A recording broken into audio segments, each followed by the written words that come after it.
ou células eucariontes. Ela é uma membrana lipoproteica, né, formada por lipídios e proteínas, e é constituída principalmente de fosfolipídios e proteínas, né?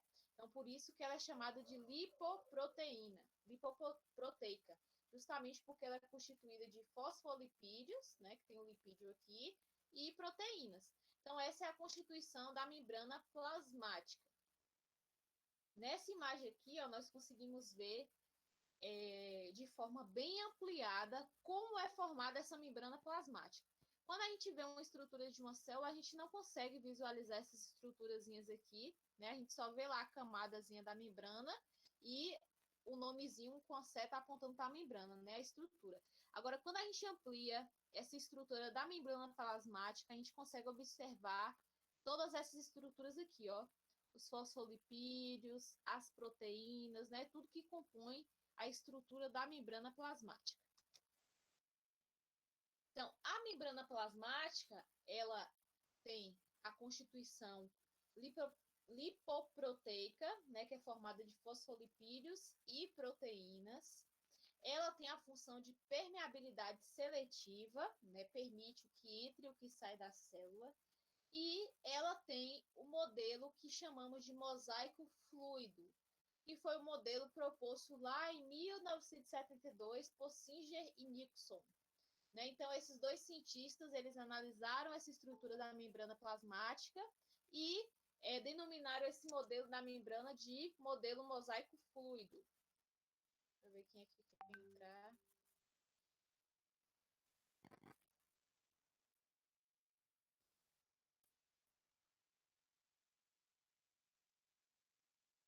Na nossa sala não tá conseguindo entrar, não. Deixa eu ver aqui o que está acontecendo. Ali uma menina lá e a Amanda. Como é que tu fez mesmo, Fabrício? Tu pegou e copiou o link? Copiei o link, fui lá no Match, alguma coisa assim, e colei e entrei.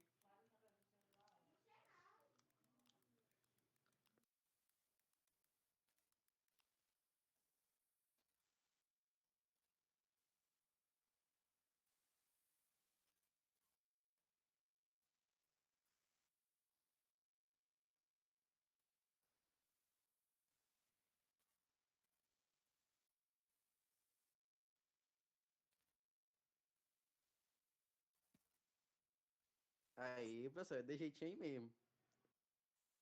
Pronto.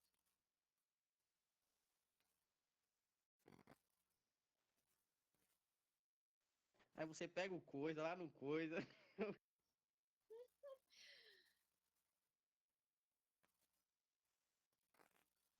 Aí, consegui, Jéssica. Amém. Aí, ô Ali, meu jovem, tudo bom? Quanto tempo, hein? Quanto tempo o quê, Jéssica? Eu tava presente na última aula. Então, mas Para tem muito entregar, tempo a última aula, por isso que eu tô entregador de falando, né? pastel.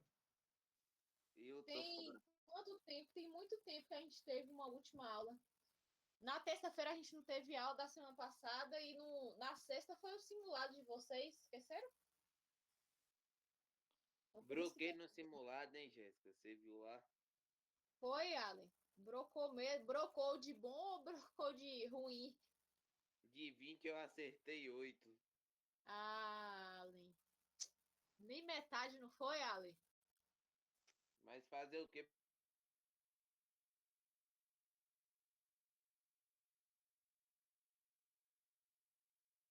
Deixa eu terminar de compartilhar aqui para a gente explicar o conteúdo. Eu estava para os que entraram agora, eu estou falando sobre a estrutura da membrana plasmática, que é uma estrutura que a gente já viu que pertence tanto à célula procarionte quanto à célula eucarionte. E agora eu compartilhei o slide aqui explicando as características dessa membrana plasmática. Luiz falou que a internet dele. A sua ou a minha que está aparecendo cortando para vocês aí? Ah, Pra mim tá de boa aqui, Jéssica. pronto. É porque a internet, ainda mais com esse tempo, assim, né? Meio que de librina, aí não tem jeito, acaba dando uma oscilada mesmo. Deixa eu terminar de compartilhar o slide aqui para a gente explicar o conteúdo direitinho. Vejam aí os novos que entraram agora, estão conseguindo visualizar a tela.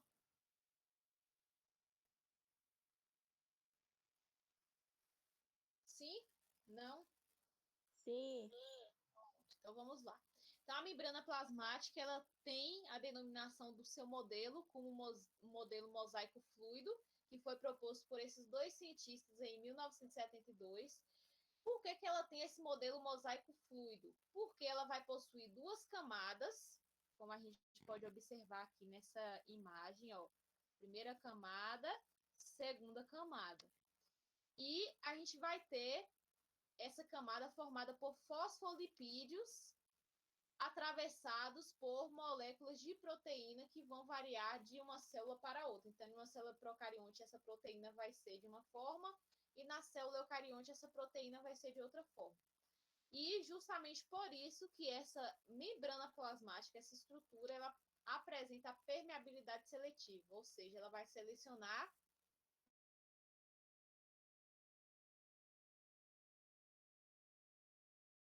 modelo mosaico fluido, justamente por conta da característica dessa membrana plasmática. Duas camadas fosfolipídicas e proteínas aqui atravessadas nessa membrana, ok? E a função dela, a principal função da membrana plasmática é a permeabilidade seletiva. Bom, mais uma vez aqui exemplificando essa imagem da membrana plasmática. Então, nós vamos ter a constituição da membrana formada por fosfolipídios e por proteínas. Lembrando que essas proteínas aqui elas vão variar de uma célula para outra. Então, nós temos aqui as proteínas da membrana. Então, qual é a função dessa proteína da membrana? A função, elas são responsáveis pelo controle da passagem de diversas substâncias. Então, são chamadas de proteínas transportadoras.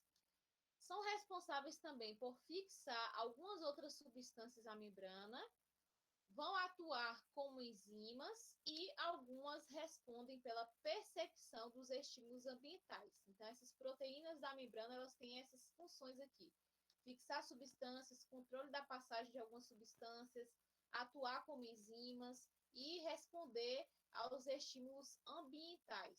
Então, essa proteína que está presente na membrana plasmática, ela vai ter diversas funções. Bom, em relação aos envoltores externos à membrana, nós vamos ter uma estrutura que é chamada de glicocálice, que é uma camada frouxa de carboidratos, ou seja, de glicídios, que vão estar associados aos lipídios e às proteínas das membranas. Então, aqui, ó, nós temos uma imagem mostrando aqui esse meio extracelular, né, fora da célula, mostrando aqui a parte do citoplasma, da proteína, né, as proteínas, os carboidratos, que são esses glicídios aqui, ó, são essas estruturazinhas aqui, ligados a proteínas e a outros lipídios, justamente para compor a função e a importância aí da membrana plasmática. Né? Então, tem essas proteínas e esses glicídios, ou chamado também de glicocálice, que vai estar associada à proteína. Bom, e qual é a função, então, desse glicocálice, dessa estruturazinha aqui, ó? São esses carboidratos. A função dele é barreira contra agentes físicos e químicos do meio externo, então vai proteger a célula contra agentes físicos e químicos do meio. Vai auxiliar também no reconhecimento celular, então vai reconhecer o que entra e vai observar se essa estrutura, né, vai ser reconhecida para permitir a entrada na célula. Esse glicocálice ele também vai reter alguns nutrientes e algumas enzimas ao redor da célula e vai conseguir manter o meio externo adequado, né? Então, o glicocálice, assim também como as proteínas, tem funções extremamente importantes para conseguir manter o equilíbrio dessa membrana plasmática. Então, vai auxiliar no reconhecimento celular, reter alguns nutrientes e enzimas para manter o equilíbrio, né, o meio externo adequado, vai formar uma barreira contra agentes físicos e químicos do meio externo, tudo isso daí para conseguir manter a membrana plasmática com sua funcionabilidade. Nós vamos ter aí a parede celular, que é uma estrutura que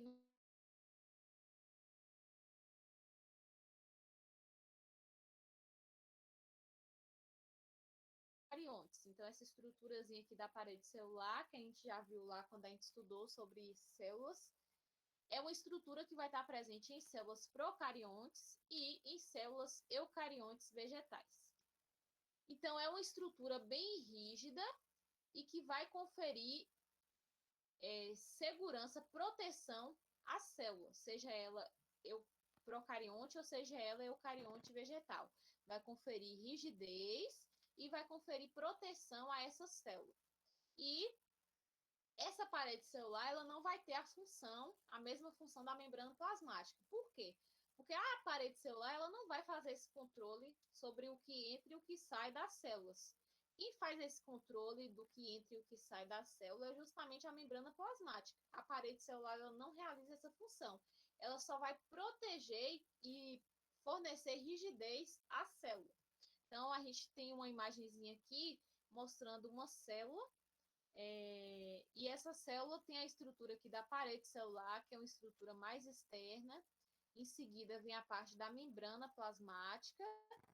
E a parede celular ela vai conferir rigidez a essa célula e também vai proteger essa célula.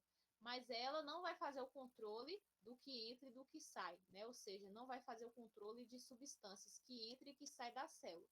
Quem vai fazer esse controle do que entra e do que sai da célula é a membrana plasmática, ok? Alguma dúvida até aí, meu povo?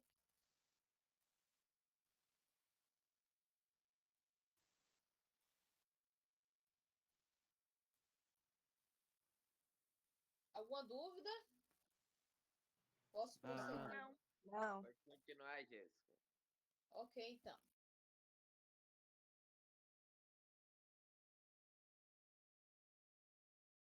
Externa à membrana plasmática, como eu falei com vocês anteriormente, vai estar presente em células procariontes e algumas células eucariontes vegetais. Então, vai estar presente em bactérias e cianobactérias. A composição dessa parede celular vai ser uma composição de peptidoglicanos, que é um polímero de proteína, e esse polímero é composto por açúcar e aminoácido.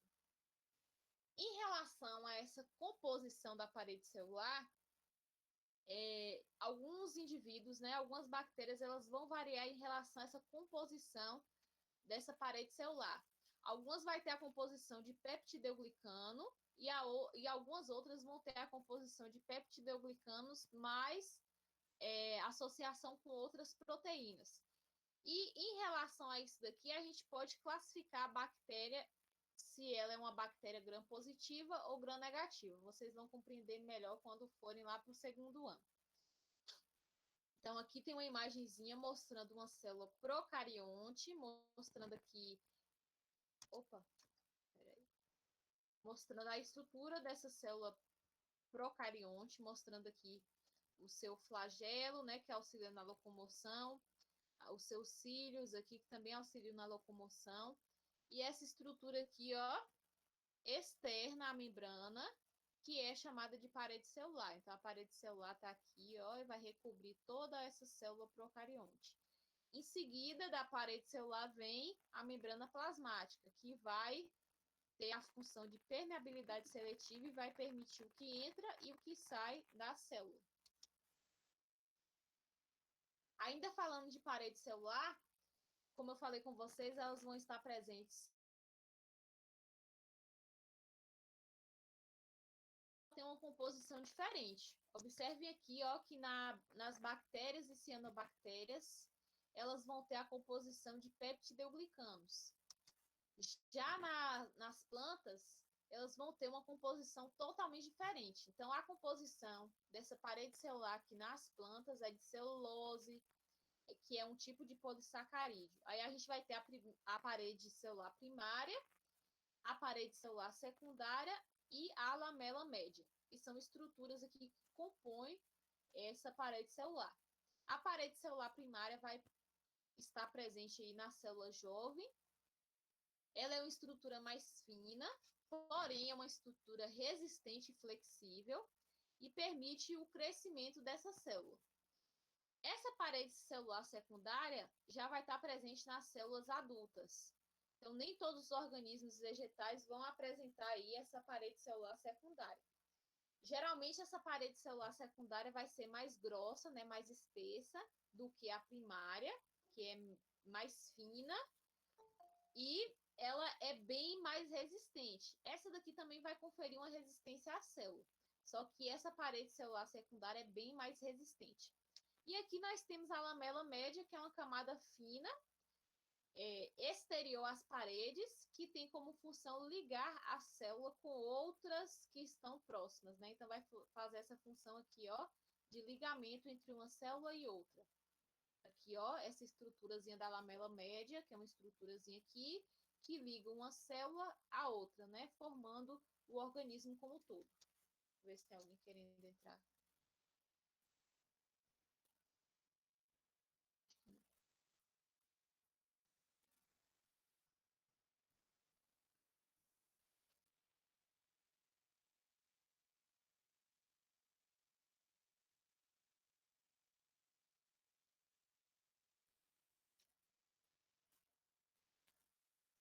Bom, além das bactérias e das plantas, a parede celular ela também vai estar presente em alguns outros organismos. Então, nós vamos ter a parede celular das plantas, que vai ter uma constituição diferente da parede celular das bactérias, que vai ser diferente da parede celular dos fungos e que vai ser também diferente da parede celular das algas. Então, esses 4 organismos aqui, cada um pertencente a um reino diferente, vai ter a composição da parede celular. Então, nós temos aqui a parede celular das plantas, que pertence ao reino plante. Nós temos a parede celular das algas, que pertence ao reino protista. Temos a parede celular dos fungos, que pertence ao reino fungi. E temos a parede celular bacteriana, que é das bactérias, que pertence ao reino monera. Então, todos esses organismos aqui, tanto plantas, algas, fungos e bactérias, possuem essa estruturazinha aqui, que é externa à membrana plasmática, que é chamada de parede celular. Então, nós temos a parede celular das plantas, que é formada por celulose, a parede celular das algas, que é formada de glicoproteínas e polissacarídeos, a parede celular dos fungos, que é formada de quitina, e a parede celular bacteriana, que é formada de peptidoglicanos. Então, essa é a constituição da parede celular de cada um desses organismos aqui, das plantas, algas, fungos e bactérias. Bom, a nossa membrana plasmática, ela vai ter, como eu falei com vocês, a função de permeabilidade seletiva. E essa função de permeabilidade seletiva vai ser um processo de troca entre a célula e o meio externo.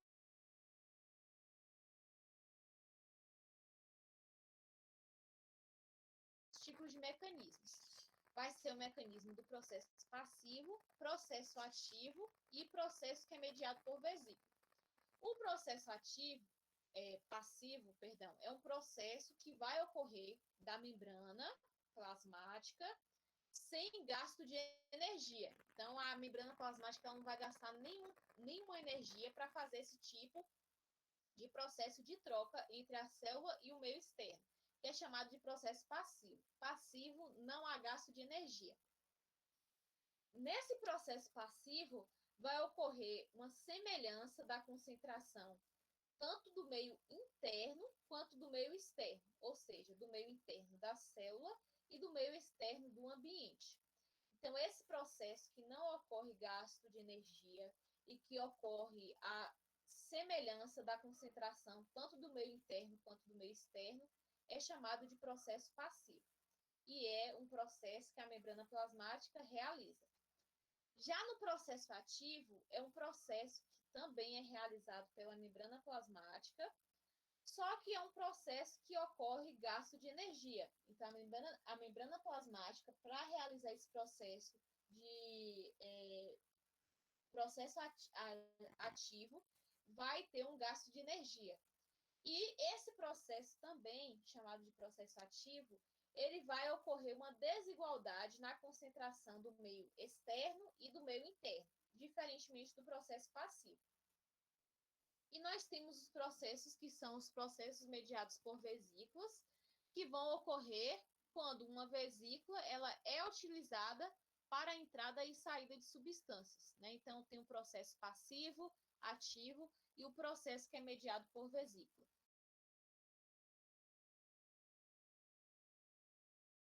Igual concentração do meio interno e externo. Processo ativo, gasto de energia e desigualdade na concentração do meio externo e interno. E no processo mediado por vesícula, é uma vesícula que vai realizar essa entrada e saída de substâncias, ok? Deixa eu ver aqui, acho que algum aluno... Ok.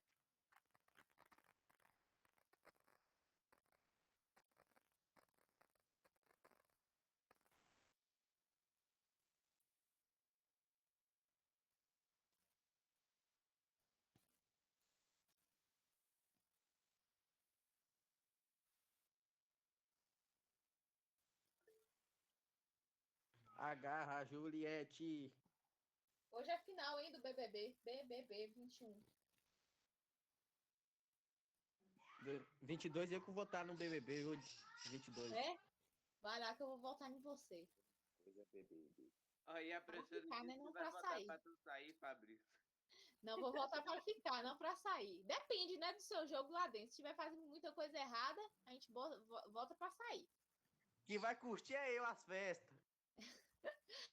Ó, vamos lá, ó. Nós temos aqui, mais uma vez, mostrando a estrutura de uma membrana plasmática, mostrando aqui os seus fosfolipídios. Esses fosfolipídios, eles têm um formatozinho de fósforo, né? Por isso o nome fosfolipídios. O fósforo que a gente compra as caixinhas para acender o nosso fogão, acender o fogo do nosso fogão em casa, tem esse formatozinho aqui, né? Então, por isso que essas estruturas aqui são chamadas de fosfolipídios, que tem um formatozinho de fósforo, né? E é formado por lipídios. E aqui nós temos proteínas e o canal dessas proteínas, onde vai acontecer aqui os processos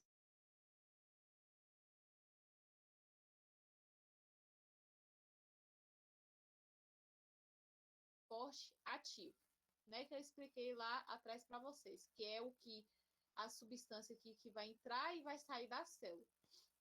Então, essa daqui é a estrutura de uma membrana plasmática, formada aqui por fosfolipídios e proteínas. Nessas proteínas aqui vai ter o canal, que é onde vai ocorrer o processo de transporte ativo ou passivo, com gasto ou sem gasto de energia. Então, aqui nós temos essas proteínas de canal, são essas proteínas aqui, e elas podem realizar o processo de difusão facilitada, que chamamos também de difusão simples, onde vai ocorrer difusão simples de partículas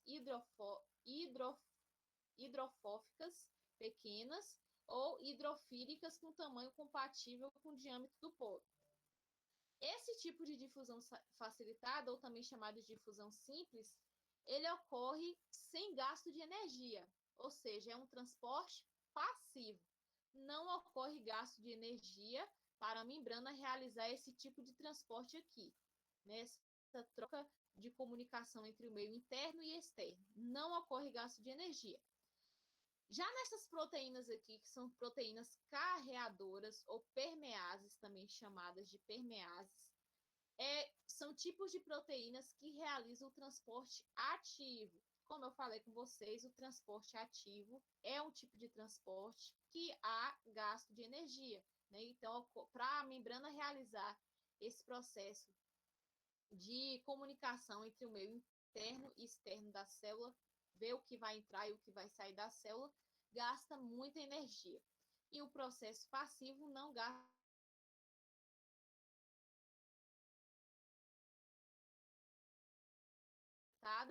e o transporte ativo é um tipo de transporte que tem gasto de energia. E aí, quando a gente fala dessa questão de transporte ativo, passivo, a gente não pode deixar de falar sobre a questão da concentração de solução. Então, nós temos várias soluções que é chamado de solução quando é uma composição de dois materiais, né? Envolvendo duas coisas. Uma que vai dissolver, que é a que nós chamamos de solvente, e a outra que é dissolvida, que nós chamamos de soluto. Isso a gente pode observar nas misturas. Quando a gente mistura água com sal, por exemplo, é um tipo de solução. É um tipo de solução na qual a gente tem um solvente. Alguém sabe quem é o solvente aqui desses dois materiais que eu falei? Água e sal. Quem seria o solvente aí? Acho que é a água. A água, exatamente. A água é considerada um solvente universal. Então, toda vez que nós tivermos uma solução com dois tipos de materiais, nós sempre vamos ter um solvente e um soluto. O solvente é a água, que é considerado o solvente universal. E a outra coisa que a gente vai adicionar a essa água pode ser sal, açúcar, areia, é chamada de soluto. Então, a solução vai ter sempre um solvente e sempre um soluto. E aí nós vamos ter a concentração de uma solução que vai ser maior quanto mais soluto estiver dissolvido em uma mesma quantidade de solvente. Então, nós vamos ter esse tipo de concentração aqui, dependendo da quantidade de soluto que vai ter no solvente. Então, nós temos aqui uma imagem mostrando o solvente, que é a água, mais o soluto, que é outro tipo de material, e a mistura.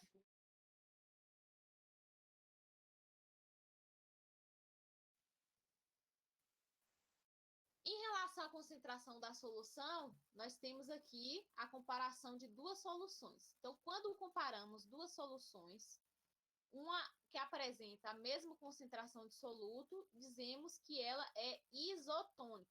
Então, quando a solução ela apresenta a mesma quantidade de solvente e a mesma quantidade de soluto, nós dizemos, denominamos esse tipo de solução de isotônica. Já quando a solução ela vai apresentar uma maior quantidade de soluto, ela é chamada de hipertônica. E quando a solução ela apresenta uma menor quantidade de soluto, ela é chamada de hipotônica. Então, a concentração, com base na concentração da solução, ela pode ser classificada em três tipos: isotônica, hipertônica e hipotônica. Isotônica, quando apresenta a mesma concentração de soluto e de solvente, chamada de isotônica. Mesma quantidade, mesma concentração. Quando apresenta maior quantidade de soluto em relação ao solvente, ela é chamada de hipertônica.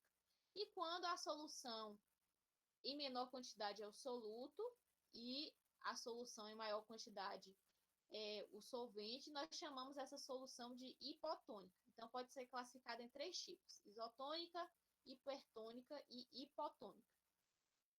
Soluções, concentrações iguais, uma solução em maior concentração e outra solução em menor concentração. Em relação aos processos, quando a gente fala de concentração de substância, a gente não pode falar sem os processos de saída e de entrada de estruturas da célula. Então, nós temos o que chamamos aí de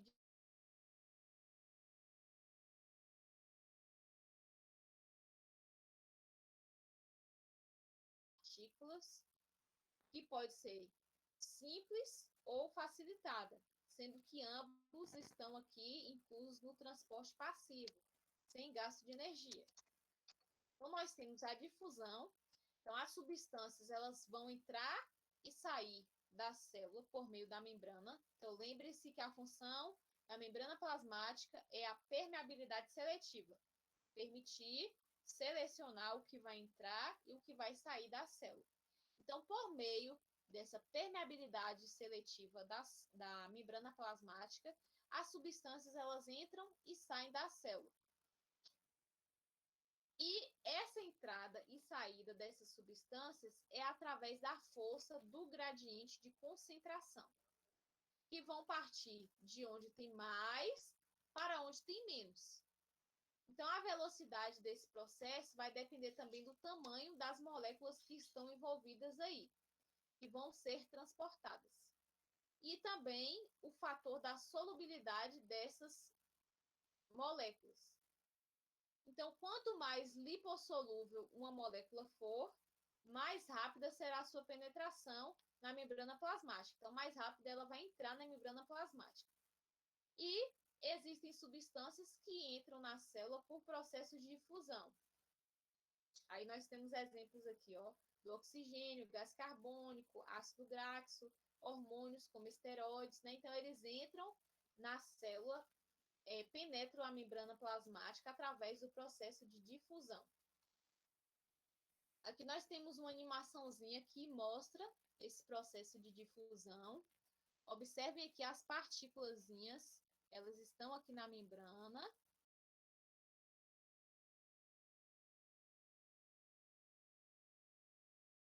Nessa membrana plasmática, ó. Esse é o processo chamado de difusão. Entrada de substâncias na membrana plasmática. Sempre do local de maior concentração para o local de menor concentração. Então, quando nós falamos aqui do CO2, então a quantidade de CO2 no interior da célula está maior do que a concentração do meio externo. Assim, o CO2 ele sai da célula. Por quê? Porque sempre vai do local de maior concentração para o local de menor concentração. Então, se a concentração de CO2 é maior dentro da célula do que fora da célula, então ele vai sair. Porque sempre essa difusão vai acontecer do meio mais concentrado para o meio menos concentrado. Então, a concentração de O2, de oxigênio, no interior da célula está menor do que a concentração do meio externo. Então, tem mais oxigênio fora da célula do que dentro da célula. Então, dessa forma, a concentração do meio exterior, fora da célula, vai diminuir e o O2 vai entrar na célula, justamente porque sempre vai ser do local de maior concentração, nesse caso, meio externo, para o local de menor concentração, nesse caso, meio interno. Como mostra essa imagem aqui, ó, nós temos moléculas de CO2 e moléculas de O2. Observem que as moléculas de CO2 elas estão em maior quantidade dentro da célula, intracelular. Então, sempre elas vão sair da célula, porque ocorre do local de maior concentração para o local de menor concentração. Já as moléculas de O2, de oxigênio, estão em maior concentração fora da célula, como vocês podem observar aqui, do que dentro da célula. Observe que dentro da célula a gente está usando o local de maior concentração para o local de menor concentração. Então, elas vão entrar na célula. E o CO2 vai sair da célula. Alguma dúvida, meu povo? Por enquanto não, tá tudo tranquilo. Pronto. Vocês estão conseguindo ver o slide direitinho aí? Sim, até tô tirando print pra me mandar para outras pessoas. Pronto, muito bem. Quem também querer o Menina slide, inteligente. pode me chamar lá no privado, viu? Que eu passo para vocês.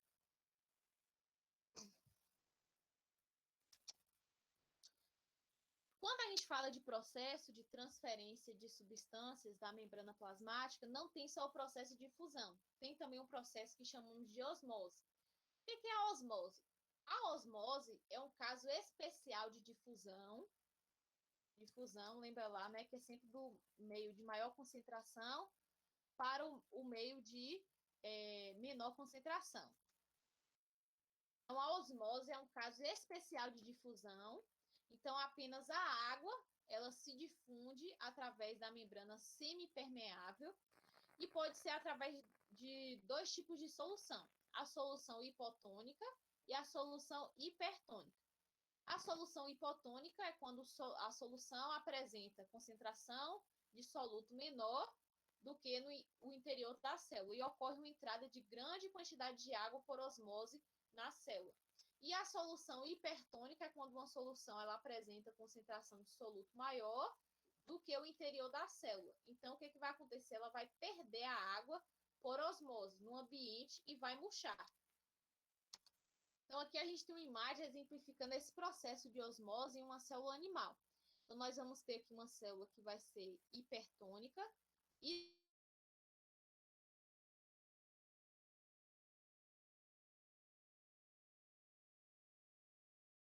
ISO, mesma concentração de soluto e mesma concentração de solvente. Nessa célula aqui que está acontecendo o tipo de osmose, o tipo de mecanismo hipertônico, é quando ocorre uma alta pressão osmótica interna, né? Então, a gente está com grande concentração aqui de soluto, né? solução apresenta concentração de soluto maior do que o interior da célula. Então, o meio aqui, ó, o meio em que essa célula está hipertônico, porque está com grande quantidade de soluto. Essa célula aqui está em meio isotônico, ou seja, mesma quantidade interna e externa, tanto de soluto quanto de solvente. Então, a pressão osmótica é igual, tanto interno dentro da célula quanto fora da célula. E já na relação hipotônica é quando ocorre uma alta pressão osmótica externa. Então, a gente está tendo maior pressão fora da célula do que dentro da célula. Então, aqui, ó, hipotônica, solução que apresenta concentração de soluto menor do que o interior da célula. Quando a solução ela vai ser hipertônica, né, ou hipertônica, a célula vai fazer com que o ambiente, perdão, vai fazer com que essa célula ela murche, justamente por conta dessa quantidade de concentração desigual do ambiente interno para o ambiente externo, como mostra a imagem aqui, ó. Observe que essas células aqui, elas murcharam justamente por estarem em um meio hipertônico. Essas daqui, elas estão em um meio isotônico, então tem a mesma pressão do ambiente interno, do ambiente interno e do ambiente externo. E essa está no meio hipotônico. Mas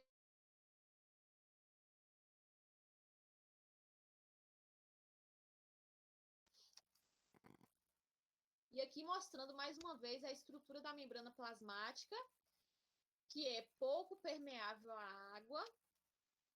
A água ela vai atravessar lentamente e as aquaporinas elas vão tornar esse processo mais rápido. Então, na membrana plasmática, a gente vai ter estruturas que são chamadas de aquaporinas, que vão fazer com que essa água ela atravesse de forma mais rápida na membrana plasmática, justamente porque a membrana plasmática ela é pouco permeável para a água. Mas existem essas estruturas aqui que são chamadas de aquaporinas, que elas vão fazer com que esse processo de passagem da água pela membrana plasmática seja mais rápida. Se tiver essa estruturazinha aqui, o transporte de água é de forma mais rápida. Se não tiver, o transporte de água é de forma bem lenta. A gente também pode falar de osmose em relação às células vegetais. Deixa eu ver quantos slides que faltam aqui, que já vai dar o horário de vocês. Ih, falta um bocado ainda.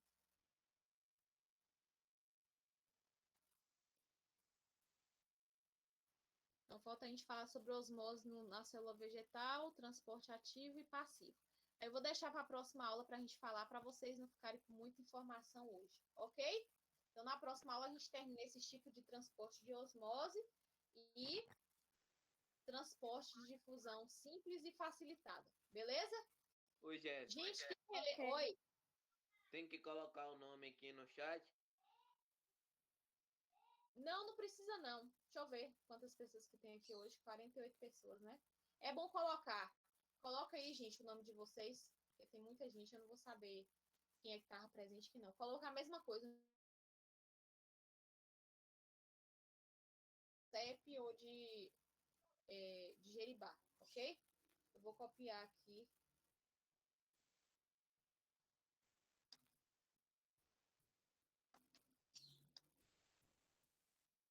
Então, valeu, Jéssica. Aquele abraço para você. Valeu, gente. Tchau, tchau. Quem colocou o nome aqui já pode sair. Quem querer o slide, pode me chamar no privado que eu passo, viu? Beijos a todos. Fiquem com Deus. Tchau, tchau.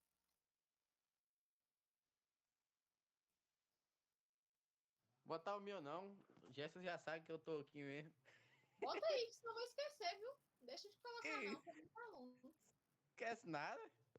Não, esquece. Coloca aí teu nome aí, Fabrício.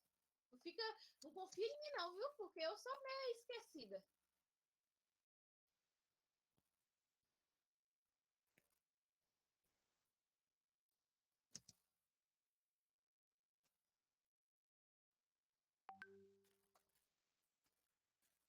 Ué, botei o meu aqui, não sei nem tá, deixa eu ver aqui. Aqui, Colocou? coloquei. Tchau, tchau, professora. Tchau.